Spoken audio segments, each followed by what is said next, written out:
Narito na ang pinakamaiinit na balita ngayong tanghali. 3 Pinoy kabilang sa mahigit 1,000 sugatan sa malakas na lindol sa Taiwan. Face-to-face na klase sa ilang LGU sa Metro Manila, otomatikong suspendido kapag umabot sa dangerous ang heat index. Courier service na magde-deliver ng driver's license ilulunsad ng LTO ngayong Abril. Today in Metro, sasakyan ng MMDA, LTFRB, kabilang sa mga hinuli sa iligal na pagdaan sa EDSA busway. Sa MBC TV correspondents, tour guide na bumapatak umano ng iligal na droga sa isang Facebook post, arestado sa Bataan. Sa MBC TV Sports, Calvin Abueva, tinatawan ng 1-game suspension, pinagbulta matapos mahuling nag-dirty finger sa TV. At sa Showbiz Spotted, Miss Universe Philippines 2024 Coronation Night, kasado na sa Mayo 22.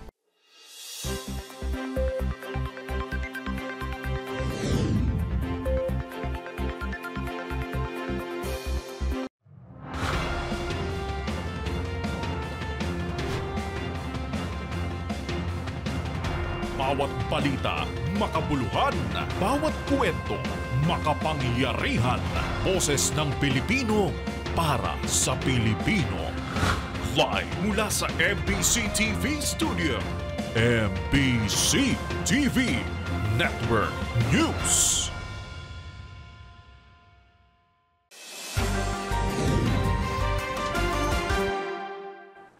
Pilipinas, 3 Pinoy ang nakabilang sa mahigit 1,000 kataong napaulat na sugatan matapos ang malakas na lindol sa Taiwan kahapon ng umaga. Sa kabutihang palad, minor injuries lang naman daw ang tinamo ng mga ito ayon sa kumpirmasyon ni Manila Economic and Cultural Office Chairman Silvestre Bello III. Ang buong detalye sa balitang yan tutukan sa aking ulat. 3 Pilipino ang nagtamo ng mga injury mula sa higit 1,000 sugatan matapos ang malakas na lindol na tumama sa Taiwan nitong Miyerkules. Ito ang kinumpirma ni Manila Economic and Cultural Office o MECO Chairman Silvestre Bello III. Ayon kay Bello, minor injuries ang tinamo ng mga Pilipinong nasugatan. Mga 934 ang injured. Si Sheila Reyna na minor injury. Kasi nung tumakbo siya, nataranta siguro, nauntog siya sa pintuan. Okay. Okay, si Juan naman, si Arnold Gonzalez, natamaan siya sa yung nahulog na ceiling, tinamaan yung ulo rin niya. Pero galing na sa hospital, ano tawag dito, nagamot na. Okay. Naka-check out na siya, wala na. So, minor injury lang. Samantala, nakapanayam sa damdaming bayan ang isang OFW na guro sa Taoyuan, Taiwan at ibinahaging malakas ang kanilang naranasang mga pag-uga kahit na nasa 5 hanggang 6 na oras anya ang magiging biyahe bago makarating sa epicenter ng lindol sa Hualien. Yung lakas, kung hindi ka, ibig sabihin yung lakas na yun, kung hindi ka nakahawak sa pader, matutumba ka? Ay, opo, matutumba ka po talaga. Hindi ko nga po alam kung gagapang ako or tatakbo ako palabas. Wow. Kasi ang lakas po talaga. Oo. Ay, grabe. Teka muna, kung ganyan ang naranasan mo sa 5 to 6 hours away from the center, di talagang di hamak kaya pala yung mga building doon humilig, ano. Yung lugar mo, wala namang mga building na humilig, mga MRT bridge na natungkab, wala naman. Dito po sa sa Taoyuan po, sa may area ko po mismo, wala pa ako nabalitaan na may natumba pong building. Pero po sa Taipei, madami po talaga, pati po yung MRT station po doon. Naputol po. Kaya hindi po nag-ooperate ngayon yung MRT. Magnitude 7.2 na lindol na unang iniulat na 7.5 magnitude ang yumanig sa east coast ng Taiwan noong Miyerkules ng umaga na siyang sumira sa maraming establishmento at nagresulta sa paglabas ng mga tsunami warning maging sa Pilipinas at sa Japan. Ayon sa mga opisyal, ang naturang lindol ang pinakamalakas na tumama sa Taiwan sa loob ng maraming dekada. Nagbabala na rin ang mga otoridad tungkol sa mas marami pang tremors na maaring maranasan sa mga susunod na araw. Samantala ayon naman sa Department of Migrant Workers, patuloy ang kanilang pagmomonitor sa sitwasyon ng mga OFW sa Taiwan. Sinigurado ng DMW na agad nilang inactivate ang mga protocol sa mga Filipino community, leaders, Taiwan government agencies, gayon din sa mga employer para masiguro ang kaligtasan at status ng mga OFW. Para sa MBC TV Network News, ito si Pamela Adriano. Sama-sama tayo, Pilipino. Sa kaugnay na balita, hinimok ng isang kongresista ang Department of Migrant Workers maging ang Overseas Workers Welfare Administration na maglabas ng regular na update sa kalagayan ng mga Pilipino sa Taiwan. Ito'y upang matiyak umano ang kaligtasan ng ating mga kababayan OFWs matapos ang malakas na lindol kahapon. Magbabalita si Milky Rigunan. Dapat bumuo ang Department of Migrant Workers at Overseas Workers Welfare Administration ng mekanismo para sa regular na update sa kalagayan ng mga Filipino sa Taiwan. Ang apel ay ginawa ni Kabayan Party List Representative Ron Salo, Chairman ng House Committee on Overseas Workers Affairs, matapos ang lindol kahapon sa Taiwan. Ayon kay Salo, kailangan aktibong monitoring sa sitwasyon sa kalagayan ng ating mga kababayan sa Taiwan sa koordinasyon ng MECO o Manila Economic and Cultural Office. Nanawagan din si Salo sa iba pang concerned government agencies na tiyakin ng tulong sa mga OFW sa Taiwan at koordinasyon naman sa kanilang pamilya dito sa Pilipinas. Sa datos ng Department of Migrant Workers, as of March 2023, nasa 151,562 Filipinos ang nagtatrabaho sa Taiwan. Para sa MBC TV Network News, ako si Milky Rigunan. Sama-sama tayo, Pilipino. Otomatikong sususpindihin ng face-to-face classes ng ilang lokal na pamahalaan sa Metro Manila kapag umabot na sa dangerous category ang heat index. Ito ang tugon ng Quezon at Pasig LGUs para maaksyonan ang mapaminsalang heat index ngayong panahon ng tag-init. Ang iba pang detalye tutukan sa ulat na ito. Otomatikong asynchronous ang klase ng mga pampublikong paaralan sa Quezon City ngayong araw ng Huwebes. Ito'y matapos sumampa sa 40 degrees Celsius ang heat index ng syudad kahapon ng hapon. Batay kasi sa panibagong guidelines na inisyu ng pamahalaang lungsod ng Quezon, sususpindihin ang face-to-face o harapang klase kinabukasan kapag umabot sa danger level ng init na mararamdaman ng kanilang iRise-Up system ganap na 5:30 p.m. Alinsunod naman sa QCLGU Memorandum Circular No. 10A Series of 2022, ipinaubaya na sa mga pribadong paaralan ng deklarasyon kung magsususpindi ng kanilang klase sa panahon ng matinding tag-init. Samantala sa Pasig City, magpapatupad naman ng Department of Education ng pinaikling oras ng klase simula ngayong 4 ng Abril. Anunsyo ni Mayor Vico Soto na inirekomenda ng LGU ang automatiko ring suspensyon ng face-to-face classes kapag sumampa sa 41 degrees Celsius ang heat index sa lungsod. Gayop din, pinapayuhan ng DepEd Pasig ang mga pampublikong paaralan na iwasan ng outdoor activities tuwing alas 10 ng umaga hanggang alas 3 ng hapon araw-araw sa kasagsagana ng init ng panahon. Para sa MBC TV Network News, ito si Edniel Parrosa. Sama-sama tayo, Pilipino. Ilulunsad ng Land Transportation Office ngayong Abril ang isang courier service na nakatokang mag-deliver, maghatid ng driver's license. Ito nakikitang solusyon ni ASEC Vigor Mendoza upang mapabilis umano proseso at matiyak na lahat ng motorista ay makakakuha ng kani-kanilang mga lisensya. Ang mga detalye sa balitang yan, ihahatid ni Nicole Lopez. Target ng Land Transportation Office na magkaroon ng courier system para sa mga motoristang ayaw o hindi kayang pumunta sa LTO offices para kunin ang kanilang plastic license cards. Ito ang sinabi ni LTO Chief ASEC Vigor Mendoza matapos nilang i-anunsyo ang pagre-release ng plastic license cards pagkatapos ng Holy Week break. Ayon kay Mendoza, kailangan kunin ng mga motorista ang kanilang plastic cards. Kaya naman maglulunsad sila ng courier service gaya ng Passport on Wheels upang ihatid ito sa mga motorista. Meron tayong ilo-launch sa Katunying na parang portal na i-access lang mo nila. Pipili po sila kung sino nilang gustong po. Nag-accredit na po tayo ng courier ng mga kilala rin po nila. No? Sila pipili pero sila rin magbabayad katunying. Okay. Tapos ipapadala ho namin through courier kung sino man ang napili nila, no? Ipapadala na lang namin dun sa courier na yon yung kanilang lisensya. Sabi pa ng LTO chief, target nilang umpisahan ang courier system sa magtatapos ng Abril dahil may kipag-ugnayan na sila sa mga kilalang courier. Una rito, inischedule na agad ng LTO ang pag-i-issue ng plastic license cards sa mga motorista matapos i-lift ng Court of Appeals ang injunction order ukol dito. Sa katunayan, dinala na nga rin ng LTO sa iba't ibang rehiyon at opisina nila sa bansa ang plastic license cards. Para sa MBC TV Network News, ito si Nicole Lopez. Sama-sama tayo, Pilipino.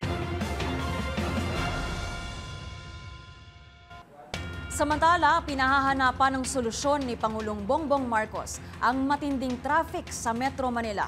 Giit ng presidente, kailangan ng mas komprehensibo at holistikong approach dahil hindi nauubra ang pasundot-sundot na band-aid solution sa lumalalang problema sa trapiko sa bansa. Narito ang report ni Lith Narciso. Patuloy ang paghahanap ng paraan ng pamahalaan para matugunan ang problema sa trapiko sa Metro Manila. Sa katunayan, kabilang sa napag-usapan sa isinagawang full cabinet meeting sa Malacanang kahapon ang tungkol sa solusyon sa lumalalang traffic congestion sa Kamaynilaan. Sa press briefing sa Palasyo, sinabi ni NEDA Secretary Arsenio Balisacan na pinagsusumite ni Pangulong Ferdinand Marcos Jr. ang mga ahensya ng kanilang rekomendasyon kung ano ang nararapat gawin. Ayon kay Balisacan, nais ng Pangulo ng komprehensibong holistic approach sa pagtugon sa problemang ito. Kung patsi-patsi kasi anya ang gagawing mga hakbang, halimbawa sa transportasyon, apektado pa rin ang buong sistema kung magkakaaberya sa isa. Matatanda ang nanguna sa listahan ng worst traffic in the world ang Metro Manila noong 2023. Base sa 2023 TomTom Traffic Index, umaabot sa average na 25 minutes and 30 seconds ang pagmamaneho ng 10 kilometro sa Metro Manila. Tinaya naman ng mga eksperto na nasa 3.5 billion pesos kada araw ang nawawalang kita ng bansa dahil sa kaliwat kanang trapiko sa mga lansangan ng Metro Manila. Para sa MBC TV Network News, ito si Lith Narciso. Sama-sama tayo, Pilipino.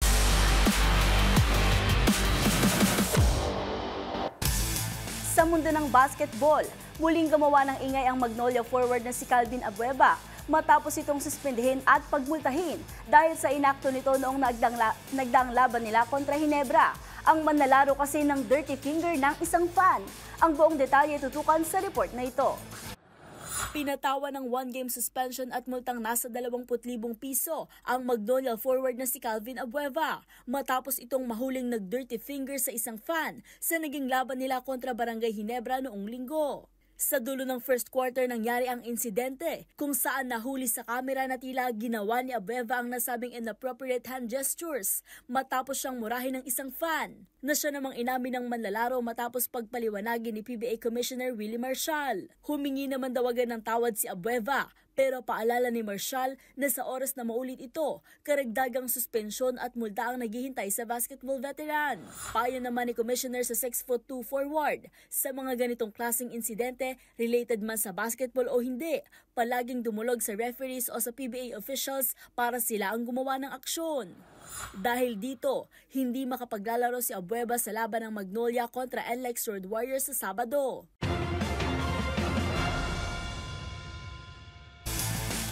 Sa aking pagbabalik, isa pang atleta mula sa Pilipinas ang pasok na sa Paris Olympics. Ngunit kasabay nito natuldukan naman ang Summer Games dream ng Olympic gold medalist na si Heidelin Diaz. Tutukan yan sa pagbabalik ng MBC TV Network News.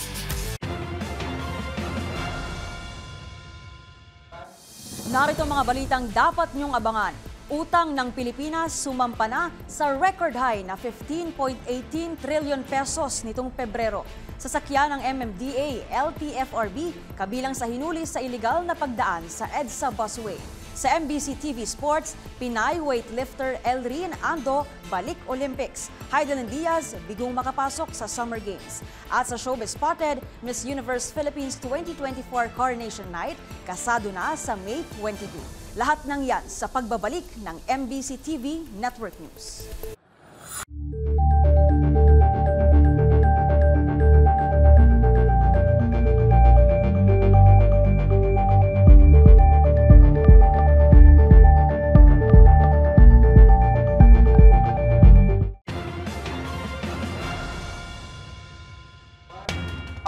Aprobado na ng Department of Finance sa planong pagtatayo ng 64 na hektaryang National Food Hub sa Clark, Pampanga. Ang buong detalye ihahatid sa atin live ni Val Gonzales. Val. Edniel, naglabas na nga ng go signal ang Department of Finance para sa pagtatayo ng National Food Hub ng Pilipinas sa Clark City, Pampanga. Ito ang inanunsyo ngayon ni Department of Trade and Industry Undersecretary Mary Jean Pacheco sa nagpapatuloy na Food Security Cluster Seminar Workshop na inorganisa ng Presidential Communications Office at Department of Agriculture dito sa Muñoz, Nueva Ecija. Sabi ni Undersecretary Pacheco, magandang development ang approval na ito ng DOF para bumuo ng technical advisory na magsasagawa ng pag-aaral para sa itatayong National Food Hub. Bahagi niya ito ng 3 years action plan ng DTI na una nang inaprobahan ni Pangulong Ferdinand Bongbong Marcos Jr. Ayon kay Pacheco, ito ay naglalayong ibaba ang logistic cost o gastusin para madala ng direkta ng mga magsasaka ang kanilang produkto sa mga institutional buyers gaya ng mga supermarket at iba pang mga malalaking mga tindahan sa Metro Manila. Sa ganitong paraan niya ay tiyak na malaki ang ibababa ng presyo ng mga produktong agrikultura na mabibili ng mga consumer lalo na sa National Capital Region. Nasubukan na niya ito sa pamamagitan ng itinayong Nueva Vizcaya Agricultural Terminal o NVAT, isa sa pinakamalaking food terminal ng bansa sa ngayon na nasa Nueva Vizcaya sa Central Luzon. Ginawang halimbawa ni Pacheco, ang presyo ng broccoli nitong nakalipas na ilang buwan na umabot ang market price ng 600 pesos pero naging 300 pesos lamang sa isang malaking convenience store dyan sa Kalakang, Maynila. Ang Clark National Food Hub ay tatayo sa 64 na hektaryang lupain na nakakonekta sa Clark International Airport maging sa Pantalan o Seaport. Konektado rin ito sa North Luzon Expressway at SCTEX o Subic-Clark-Tarlac Expressway, mga mahahalagang highway sa rehiyon ng Luzon.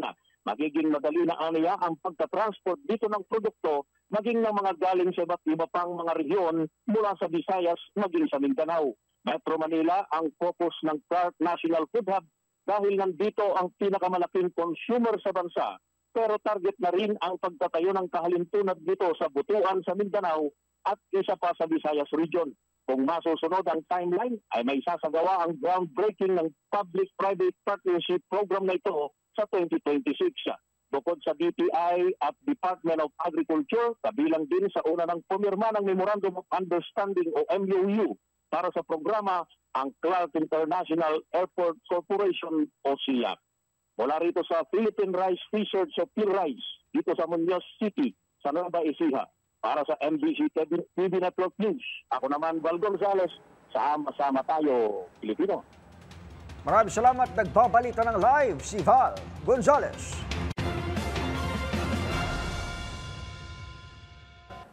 Sumipa pa sa record high na 15.18 trillion pesos ang utang ng Pilipinas noong Pebrero. Ayon sa Bureau of Treasury, 388.51 billion pesos itong mas mataas kumpara sa national debt noong Enero at 562.43 billion pesos na mataas kumpara noong December 2023. Mas mataas din ito ng 1.426 trillion pesos kumpara sa utang ng gobyerno noong Pebrero ng nagdaang taon. Bulto ng utang ng Pilipinas ay domestic na nasa 10.58 trillion pesos, habang 4.6 trillion pesos naman ang foreign debt. Itinulak umano ang record high na utang ng bansa ng lumaking domestic borrowings, pero bahagya itong napahupa ng lumakas na halaga ng piso.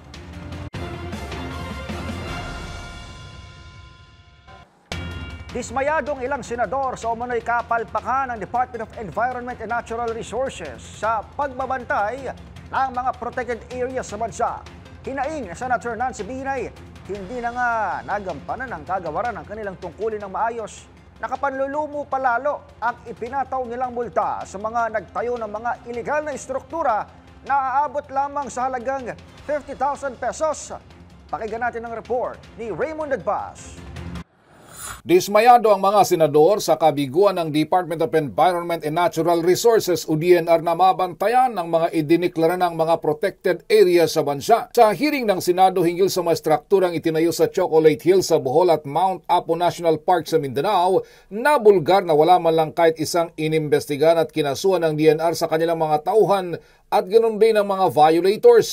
Ayon kay Senador Nancy Binay ng Senate Committee on Tourism, hindi nagampanan ng DNR ang kanilang responsibilidad na pangalagaan ang ating mga protected area. Nakadidismaya umanong tanging multa na 50,000 piso ang ipinataw ng DNR sa mga violators na nagtatayo ng mga struktura sa mga hindi na dapat gaya ng Chocolate Hills at Mount Apo. Sinabi ni Binay na dapat ay kung iligal ang isang struktura ay dapat ipa-demolish ang mga ito, lalo na kung wala silang permit mula sa Protected Area Management Board o PAMB at Environmental Compliance Certificate o ECC mula sa DNR. Sa panig ni Senador Cynthia Villar ng Senate Committee on Environment, hindi maaring maghugas kamay ang DNR sa lahat ng makaganapan kaugnay ng kalikasan. Sa lahat ng pagkakataon ay dapat sila ang nagbabantay at nagdidikta at hindi dapat itinuturo ang ibang mga ahensya, lalo na ang mga local government units o mga LGUs.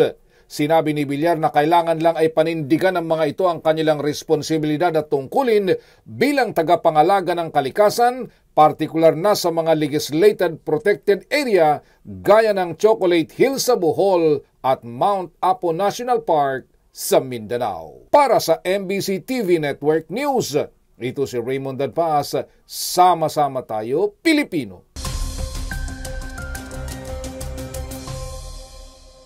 Magandang tanghali Pilipinas para sa ating weather update ngayong Huwebes, April 4, 2024. Patuloy pa rin na mararamdaman ng mainit at maalinsangang panahon sa malaking bahagi ng ating bansa dahil sa ridge o extension ng high pressure area mula sa North Pacific Ocean gayon din ng easterlies. Dito sa Luzon at Metro Manila, makararanas tayo ng maaliwalas na panahon na may bahagyang kaulapan lalo na sa mga lalawigan ng Aurora, Isabela at Northern Quezon. Sa Visayas naman, generally fair weather ang aasahan, maliban na lang sa eastern section na may mababang tsansa ng ulan dulot ng easterlies. Sa Mindanao naman, simula ngayong tanghali hanggang mamayang gabi ay makararanas ng kalat-kalat na pag-ulan sa Soc-Sargen at Davao regions dahil pa rin sa easterlies. Para sa ating heat index warning ngayong araw, nakataas ang danger category sa ilang lugar dito sa Pilipinas dahil sa mataas na heat index. Asahan ng napakainit na 43 degrees Celsius na temperatura sa Dagupan City, Dumanga sa Iloilo, maging sa Catarman sa Northern Samar. Habang 42 degrees Celsius naman ang mararamdaman sa Sangli Point sa Cavite, Puerto Princesa sa Palawan, Zamboanga Peninsula at sa Barm. Paalala po ng Pag-asa, palaging magbaon ng payong at tubig, magsuot ng light-colored at maninipis na damit at kung kaya mo lang naman, bawas-bawasan muna ang kape dahil isa rin ito sa causes ng dehydration. Para naman sa ating 3-day weather forecast dito sa Kamunilaan, iiral pa rin ang mainit na easterlies hanggang sa katapusan ng linggo, kaya mababa ang tsansa ng ulan habang maglalaro naman ang temperatura mula 24 to 35 degrees Celsius. At lulubog naman ang araw mamayang 6:09 ng gabi. At yan ang mga pinakuling balita sa lagay ng panahon ngayong araw. Para sa MBC TV Network News, ito si Arnold Herrera. Sama-sama tayo, Pilipino.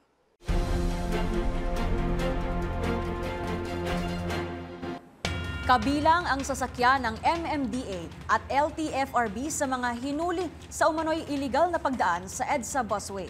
Depensa ng mga nahuling motorista, pwede umano nila itong gawin batay na rin sa memorandum na inilabas ni Transportation Secretary Jaime Bautista. Kung nakalusot nga ba ang kanilang paliwanag sa mga otoridad, alamin sa report na ito. Hinarang ng mga tauhan ng Special Action and Intelligence Committee for Transportation ang dalawang bus ng Metropolitan Manila Development Authority na dumaan sa EDSA carousel sa bahagi ng Cubao, Quezon City kaninang umaga. Bahagi ang mga ito nang hindi bababa sa 15 sasakyang nahuling pasaway sa paggamit ng EDSA carousel, kabilang ng ilang naka-red plate, gaya ng government service vehicle ng LTFRB, PNP, AFP, BFP at ilang barangay, maging mga ambulansyang wala namang pasyente. Pero nagdahilan pa ang driver ng MMDA service vehicle sapagkat pwede umano silang dumaan sa busway batay sa memorandum na inilabas si Transportation Secretary Jaime Bautista. Mistulang may hindi pagkakaunawa ng mga tauhan ng SAIC at MMDA dahil ang parehong memo o sulat ni Bautista na naka-address kay MMDA Chairman Don Artes ay nakapost pa sa Facebook page ng SAIC. Nakalagay sa listahan ng mga pwedeng dumaan sa busway ang quote, service vehicles performing their duties for the EDSA busway project, including but not limited to construction, security, janitorial and maintenance services within the EDSA busway. End of quote. Gayunpaman, hindi bumentang excuse ng mga bus driver dahil hindi naman tatao sa EDSA busway ang kanilang mga sakay na empleyado. Tinikitan pa rin sila ng mga tauhan ng SAIC sa violation na nahahatulan ng Land Transportation Office. Kabilang sa mga pinakahuling nahuli ng otoridad ay isang Toyota Hilux na may markings ng PNP, isang shuttle bus ng BFP at 3 ambulansya na ang isa may driver na may lisensyang pang-tricycle lamang. Para sa MBC TV Network News, ito si Edniel Parrosa. Sama-sama tayo, Pilipino. Inirereklamo ng ilang nasunugan sa San Dionisio, Parañaque ang umano'y insidente ng nakawan na naganap pa raw mismo sa kalagitnaan ng sunog. Habang ang pinagmula naman ng apoy hinihinalang galing sa isang bahay na ginagawa umanong drug den. Narito ang report ni Noche Cacas. Sinalakay ng magnanakaw ang sunog sa tramo 2 sa barangay San Dionisio sa Parañaque City kagabi. Ayon sa mga nasunugan, grupo-grupo ng kalalakihan ang dumating na nakatakip ang mukha. Inakala umano nilang tutulungan sila sa pagsasalba ng kagamitan, ngunit kalaunan ay bantay sa lakay pala. Karamihan umano sa nawawala ay mga cellphone, laptop, electric fan at iba pa.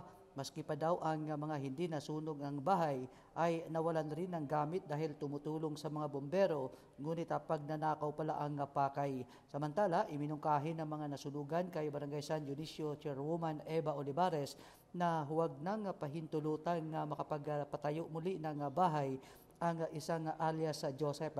Paliwanag ng mga nasunugan, ginagawa lang umano drug den ang naturang bahay na pinagmulan ng apoy. Kung sino-sino lang umano ang pumapasok sa naturang bahay. Sa panayam ng DCRH kay Kapitana Eva Olivares, i-verify pa umano nila ang reklamo saka sila magdesisyon kung papayagan pa makabalik sa nasunog na bahay. Ang inireklamo na ngayon ay hindi pa nagpapakita. Kagabi nasunog ang nasa 15 bahay sa lugar na umabot sa ikatlong alarma. Patuloy pa ang investigasyon ng Parañaque BFP. Para sa MBC TV Network News, ako si Noche Cacas, sama-sama tayo Pilipino. Umaapela ng tulong pinansyal ang pamilya ng pasyenteng mistulang na hostage sa isang ospital sa Valenzuela City. Ito'y matapos umanong pagbawalang makaalis ang isang ginang dahil lang sa hindi pa nababayarang balanse. Ang mga detalye tutukan sa balita ni Edwin Duque. Umapila ng tulong si Rizal Alvaro, 26 years old, asawa ng pasyente na namatay sa Ace Medical Center sa Valenzuela City. Si Rizal ang tumakas sa ospital na umano'y mistulang hostage sa paggamutan dahil sa hindi pinalabas ng umano'y 3 araw dahil lamang sa malaki pang halaga ng balance nito. Binanggit nito na mahigit pa sa 100,000 piso ang kanilang balance mula naman sa kabuang 600,000 pesos.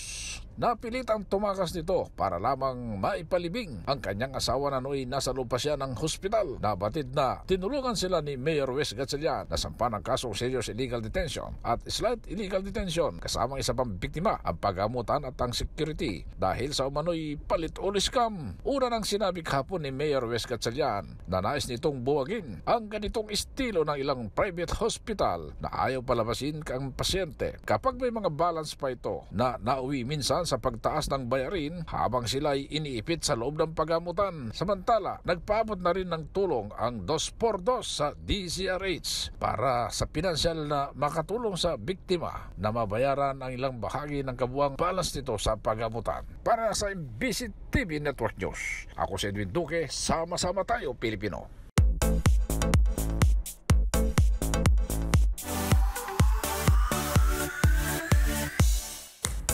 Mark your calendars, pageant fans, para sa ika nga nila most beautiful day in the Philippines. Ang coronation night ng Miss Universe Philippines 2024 all set na sa Mayo. Narito ang aking report.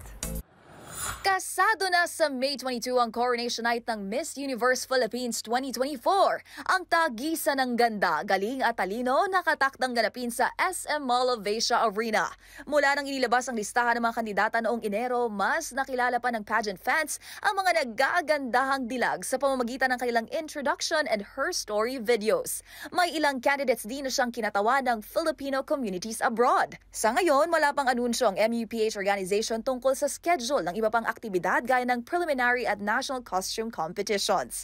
Para sa taong ito, temang Love for All ang binabandera ng prestiyosong pageant. Ang mananalong kandidata ang siyang papasahan ng korona ni reigning Miss Universe Philippines, Michelle Marquez D, at magiging kinatawan ng Pilipinas sa ika-73 edisyon ng Miss Universe pageant na gaganapin sa Mexico. Bit-bit ang hangaring maiuwi ang sanay ika-5 Miss U crown ng bansa.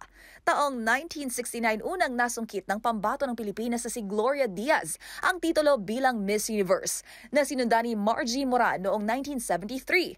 Pangatlo si Miss Universe 2015 Pia Wurtzbach, at ang pang-apat na beauty queen na nag-uwi ng Miss Universe crown sa Pilipinas ay si Catriona Gray noong 2018. At sa aming pagbabalik, fans sina Catherine Bernardo at Alden Richards walang mapaglagyan ng kilig sa ilang kaganapan sa inorganisang surprise birthday party para sa aktres. Manatiling nakatutok dito lang sa MBC TV Network News. BRB!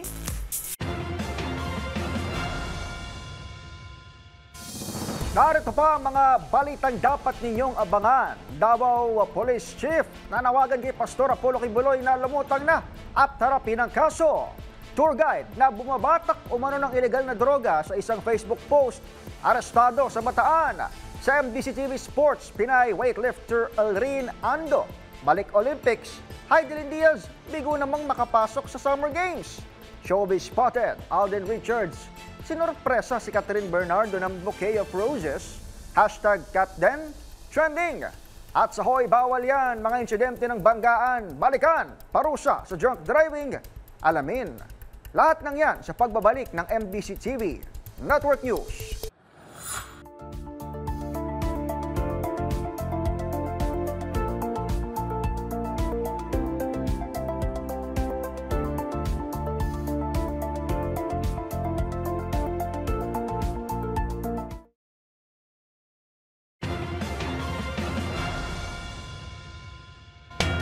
Nanawagan ang hepe ng Davao Police Regional Office sa religious leader na si Apollo Kibuloy na lumutang at harapin ang kanyang mga kaso.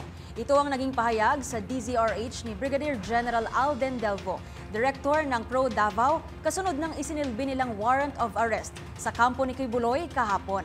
Naniniwala naman ang hepe na makalipas ang ilang araw ay lalabas din sa pinagtataguan si Kibuloy at haharapin ito ang kaso ngayong may warrant na mula sa korte. Git pa ni General Delvo, hindi maaaring humiling ng bail ang mga abogado ni Kibuloy kung hindi ito kasama.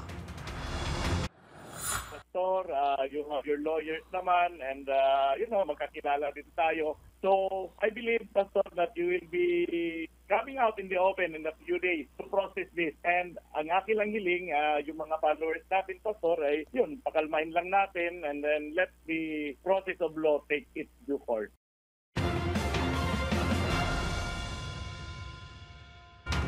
Sa ibang balita, pinagtibay ng Korte Suprema ang bisa ng amnestiya ni dating Senador Antonio Trillanes IV. Sa desisyon ng SCM Bank, idineklarang unconstitutional ang pagbasura ni dating Pangulong Rodrigo Duterte. Sa amnestiya ni Trillanes, ipinunto ng SC na hindi maaaring ibasura ng presidente ang amnestiya nang walang basbas ng Kongreso at idiniin ang primacy ng Bill of Rights. Nilabag umano ng Proclamation 527 ni Duterte ang ex post facto laws at double jeopardy dahil gusto niyang buhayin ang mga kasong kriminal laban kay Trillanes na matagal nang naibasura. Dating sundalo si Trillanes na sumali sa pag-aaklas laban sa Arroyo Administration at nabigyan ng amnestiya sa ilalim ng administrasyon ni dating Pangulong Benigno Aquino III.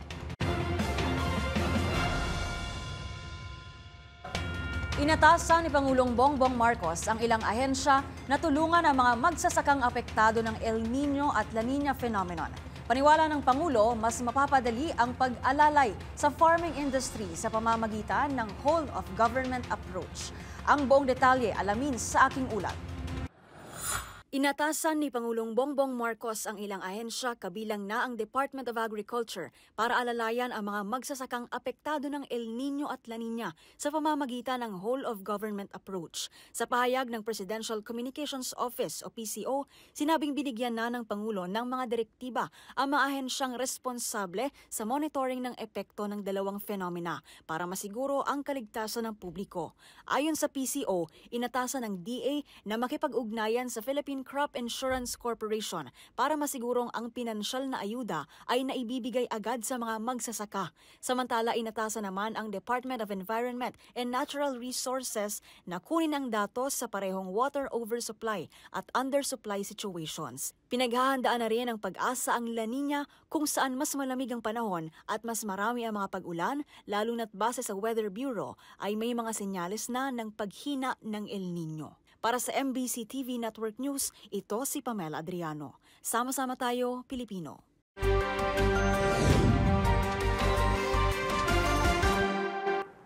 Arestado ang isang tour guide sa lalawigan ng Bataan na nahuling bumabatak ng ilegal na droga sa isang Facebook post. Yan at ang iba pang mga marapidong balita mula sa mga probinsya, hatid ng iba't ibang istasyon sa ilalim ng MBC Media Group.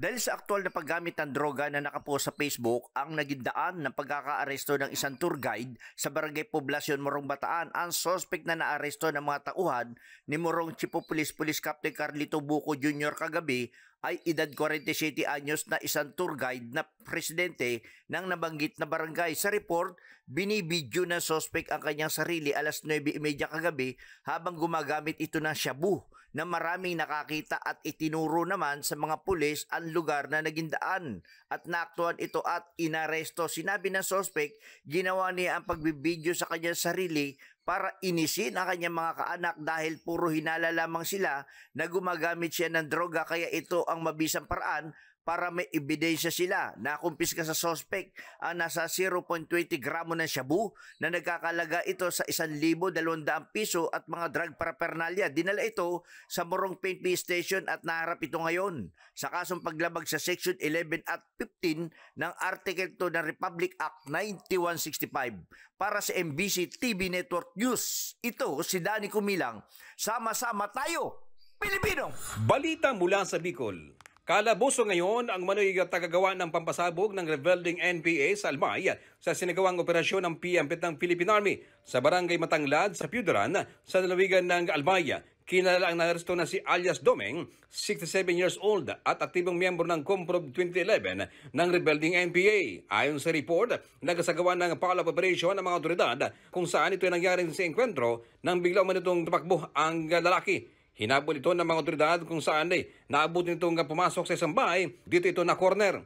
Sa paggalughog sa bahay, tumambad at kagad ang ginagamit ng suspect sa paggawa ng improvised explosive device at isa pang revolver.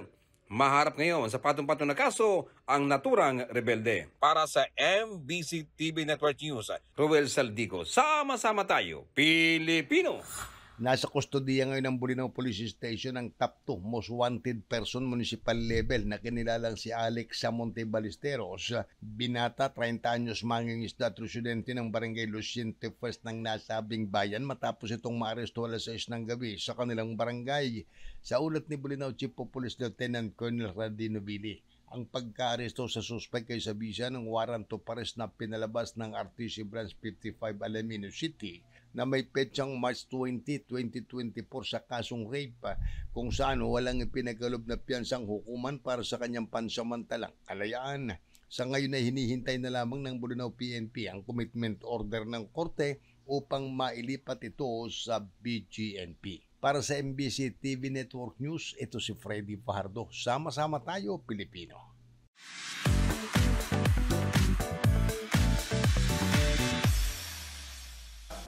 Samantala sa balitang nakaka-good vibes, posible na umano ang pag-iisa ng mga cable TV operators sa bansa ayon sa Philippine Cable and Telecommunications Associations o PCTA.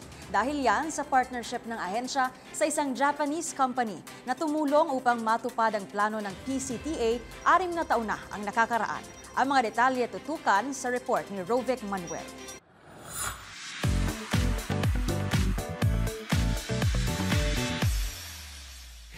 Dinaluhan at sinuportahan ng iba't ibang leaders and experts mula sa cable TV operators at telecommunications company ang taunang big event ng Philippine Cable and Telecommunications Association na PCTA Tech Show 2024. Dito yan sa SMX Convention Center sa Manila na may temang Cohesion and Coherence to Connectivity. Iba't ibang mga industry leaders, experts at stakeholders ang nagsama-sama upang suportahan ang biggest annual event na tech show ngayong taon sa pangungunayan ng Philippine Cable and Telecommunications Association Incorporated o PCTA na may temang Cohesion and Coherence to Connectivity. Ayon kay PCTA Director and Convention Committee Chairman Ronaldo Manlapig, tulad noong nakaraang taon, layo nila na mapagsama-sama na ang mga cable TV operators at mas ma-digitalize na ang industriya sa bansa. Ayon pa kay Manlapig, posible na umano ang plano nilang ito noon pang nakaraang 6 na taon dahil sa isang tulong ng partnership sa isang Japanese company na Infinivan. Majority if not all of the cable operators, members of PCTA will be here physically, and you will see from the convention how robust and active the cable TV operators nationwide. So you will expect in the exhibition hall the support of our industry partners. You will see the robustness and the effect of the convention to the industry because of their support to us. Dagdag pa nito, hindi naman daw magiging threat sa cable network telecommunications industry ang mga digital platforms tulad ng live streaming. Actually, it's not a threat, it's complementing. Cable TV before is in the business of video. We deliver content. You're all aware of that. But right now, cable TV is in the business of connectivity. We have the broadband business, we package it with video. Okay? So the entry of the over-the-top, the OTT like Netflix and other OTT platforms is a welcome development with us. Because that OTT definitely will be carried through our broadband business. So it's a complement. Samantala, kabilang naman sa mga dumalo sa Tech Show 2024 na ginanap sa SMX Convention Center Manila para magbahagi ng kanilang mga pananaw, ideya at mga produkto ay ang iba't ibang telecommunications company, internet service providers at cable TV operators sa buong Pilipinas. Mula dito sa SMX Convention Center sa Manila para sa DZRH TV, ito si Rovic Manuel. Sama-sama tayo, Pilipino. Ang mga maling gawain atin ang pansinin para hindi na ulitin sa DZRH. Hoy! Bawal yan! Para sa mga motorista, laging paalala ng otoridad gaya ng LTO at MMDA, huwag magbaneho kung ikaw ay nakainom. Pero hanggang sa ngayon, isa pa rin sa madalas na dahilan ng mga road crash ay yung drunk driving. Narito balikan ng ilang insidente ng banggaan at alamin ang parusa sa sinumang mapatutunayang nagmamaneho ng laseng. Sa report na ito.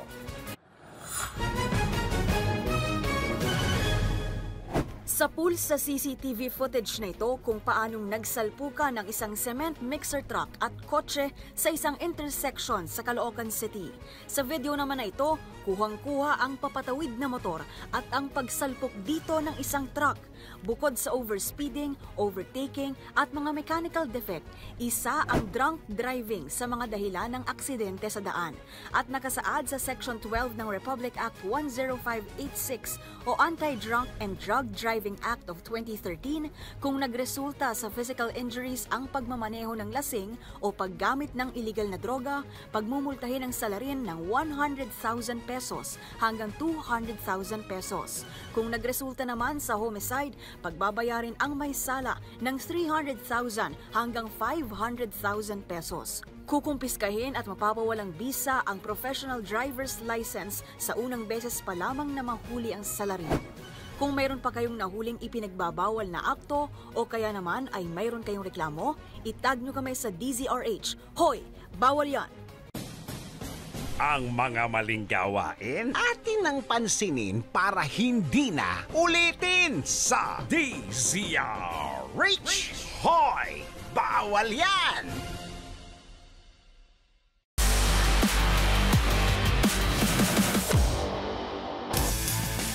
Isa na namang magandang balita sa mundo ng weightlifting dahil isang pambato ng Pilipinas ang muli na namang nakasecure ng slot para sa 2024 Paris Olympics na walang iba kundi si Eldrin Ando. Ngunit kasabay nito natutukan naman ang pag-asa ni Olympic gold medalist na si Hailey Diaz na makabalik sa Summer Games. Ang iba pang detalye sa report na ito. Balik Olympics ang Filipino weightlifter na si Eldrin Ando matapos nitong dominahin ng 59 kg weight division sa IWF World Cup sa Thailand kahapon. Nasecure ng 25-year-old athlete ang kanyang 2024 Paris Olympic slot after a combined lift of 228 kg, 100 kg sa snatch at 128 kg sa clean and jerk. At dahil isang atleta lang ang dapat ipadala ng Pilipinas sa nasabing weight class, ang pagpasok ni Ando sa Olympics ang siya namang maituturing na end of the road para sa first ever Pinoy Olympic gold medalist na si Hailey Diaz Naranjo. Sa pagpasok sa World Cup, nasa rank 8 si Diaz, habang pang-11 naman si Ando. Ngunit sa katatapos na kompetisyon, naungusan ng rising Filipina lifter ang naitala nitong 222 kg. Si Diaz Naranjo sa pag-asang masecure ang kanyang ikalimang Olympic stint ay nakapagtala pa ng 99 kg sa snatch at 128 kg sa clean and jerk. Ngunit bigong mabuhat ang kanyang second and last attempt sa nasabing category. Sa April 28, ilalabas na ng IWF ang final list ng mga qualified athletes para sa 2024 Paris Olympics.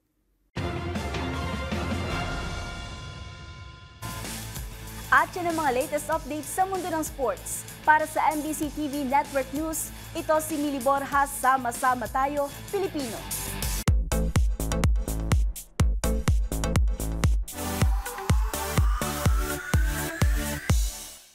Trending ang hashtag CatDen o ang tambalan ng Hello Love Goodbye stars sa sina Catherine Bernardo at Alden Richards matapos kumalat sa social media ang ilang kaganapan sa surprise birthday party para sa aktres. Ang mga tagpong nagpakilig sa CatDen fans, panoorin sa Showbiz Report na ito. Walang paglagyan ng kilig ang fans ni Catherine Bernardo at Alden Richards nang masilayan ang ilang kaganapan sa inorganisang surprise birthday party para sa aktres.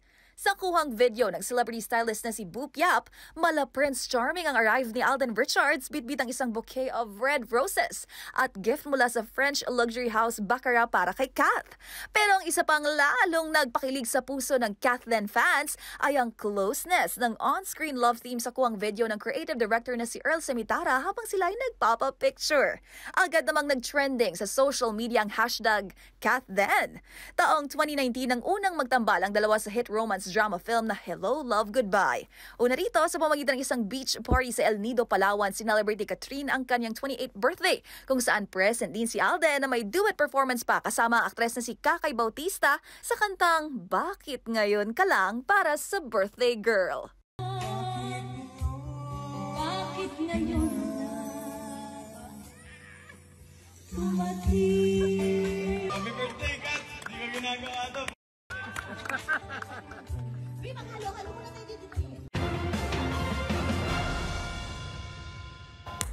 Para sa MBC TV Network News, ito po ang inyong Showbiz Angel, Angelica Cosme. Sama-sama tayo, Pilipino. Balik sa inyo, Pam, Edniel. Maraming salamat, Showbiz Angel, at kanina kay Matchpoint Millie. Yan na po ang mga nakalap naming balita ngayong araw ng Huwebes. Ito po si Edniel Parrosa. At ito naman si Pamela Adriano. Magkita-kita tayong muli bukas, araw ng Biyernes, para sa mga balitang makabuluhan, mga kwentong makapangyarihan. Hatid ang boses ng Pilipino para sa Pilipino. Ito ang MBC TV Network News. Sama-sama tayo, Pilipino.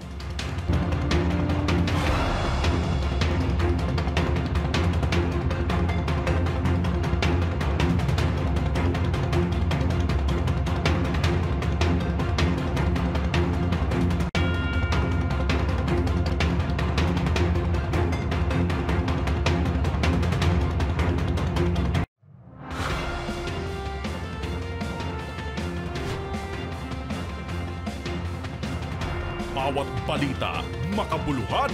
Bawat kwento, makapangyarihan. Boses ng Pilipino para sa Pilipino. Live mula sa MBC TV Studio. MBC TV Network News.